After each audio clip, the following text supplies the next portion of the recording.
Bonjour et bienvenue, voici notre tour d'horizon économique, géopolitique, sanitaire et boursier. Nous sommes le mercredi 3 février et pour comprendre comment tourne la planète finance, c'est sur la bourse au quotidien et nulle part ailleurs. Et l'épisode du jour s'intitulera Et si la Fed durcissait sa politique monétaire? Mais non, je rigole. Cependant, Robert Kaplan, de la Fed d'Atlanta, je crois, a commencé à évoquer les phénomènes de bulles. Il y a au moins quelqu'un qui s'en est aperçu à la Fed, semble-t-il, et il estime donc que la Fed devrait se méfier de cette surabondance monétaire et surtout ne pas la prolonger dès que l'économie américaine aura retrouvé un rythme de croissance à peu près comparable à la moyenne historique. Pourtant, le quantitative easing de 120 milliards de dollars par mois, lui, il va être prolongé jusqu'à la fin de l'année 2021. Et Neil Kashkari ou James Bullard, qui sont sur la ligne Powell, eux, estiment qu'il faut vraiment prendre tout son temps avant de réduire légèrement le stimulus monétaire, car l'avenir est plein d'incertitudes.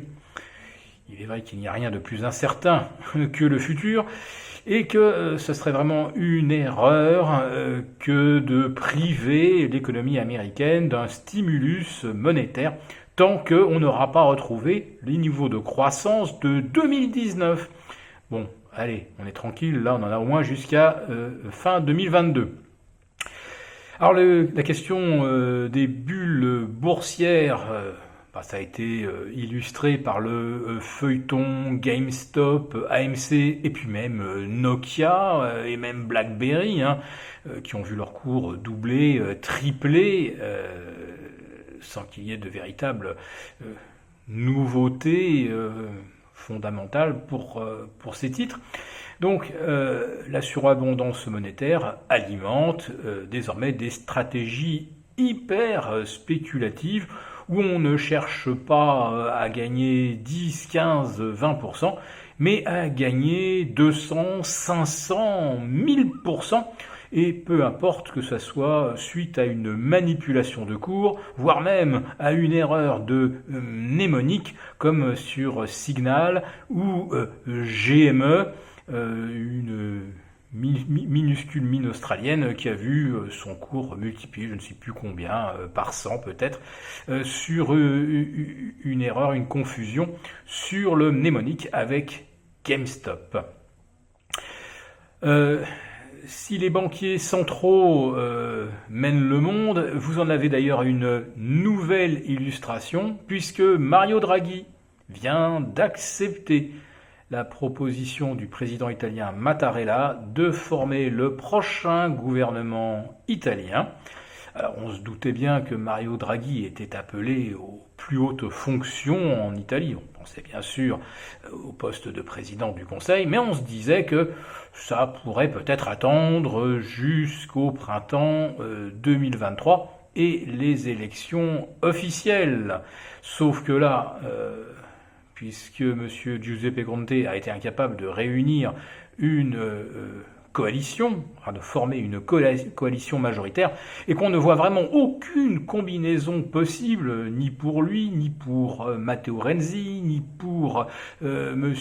Salvini, eh bien, on sort du chapeau Mario Draghi, Super Mario, et qui va être chargé de mettre en œuvre le plan de relance de 200 milliards de l'économie italienne.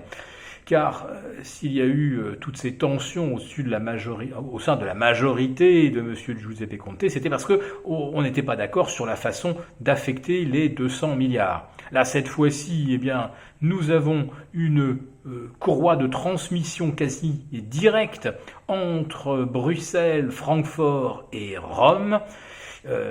On se dit donc que Mario Draghi, c'est vraiment l'homme de la situation pour appliquer un plan conçu à Bruxelles, financé par Francfort, lui qui connaît comme sa poche et qui ne compte que des amis dans ces deux instances et ces deux capitales. Voilà, donc les taux longs italiens se détendent fortement vers 0,55 contre 0,65 la veille, tandis que les T-bonds américains continuent de se tendre vers 1,12, 1,13. Alors même si on ne tient pas compte des propos de M.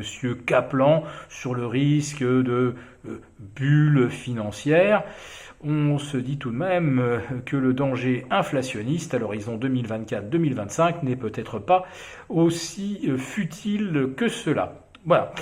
La Fed ne va donc pas changer sa politique monétaire tout de suite, mais les marchés, eux, pourraient bien changer d'avis. Et là, en l'occurrence, c'est tout ce qui compte pour nous. Nous vous retrouvons demain pour notre live avec les abonnés premium et vendredi pour notre dernier live de la semaine et les résumés hebdomadaires. Très bonne journée.